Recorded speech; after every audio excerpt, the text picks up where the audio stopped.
từ xa đó con này. Ôi không biết đang thấy đi sao không phải xong chưa nhở? nó tại vì tinh cuốn Bây giờ đi ăn khách kia xây đi khỏi che tay để. nên được bộ ok tầm ad thôi là ngày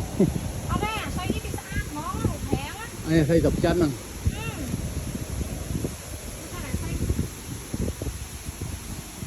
nó đam tăng ta đã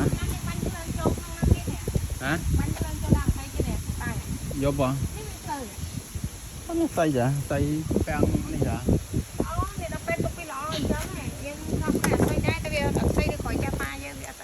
không ngọt chẳng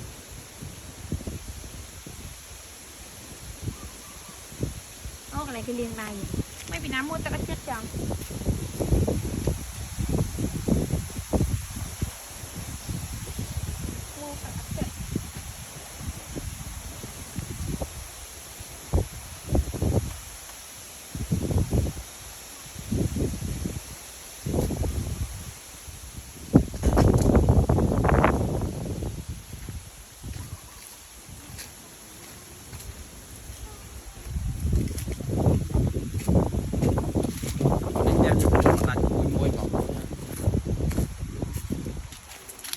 mấy con kia đã tăng cái con cái chùa đó.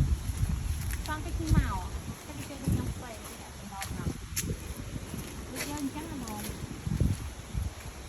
ca xa đây ca câu rồi à đó đẹp fly giọt không fly như này đi cho anh chẳng đi cho anh chẳng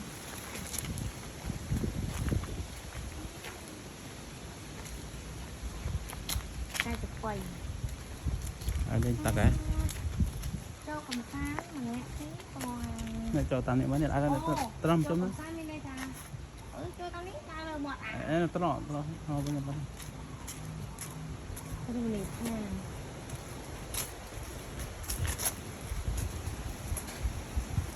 ra mấy cầm dừa còn không dứa bên pha tây nặng nè à dứa bên pha nặng nè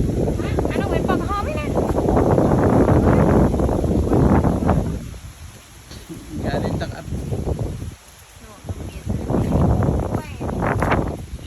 chỉ đâu cà phê nó tao coi cà phê được nó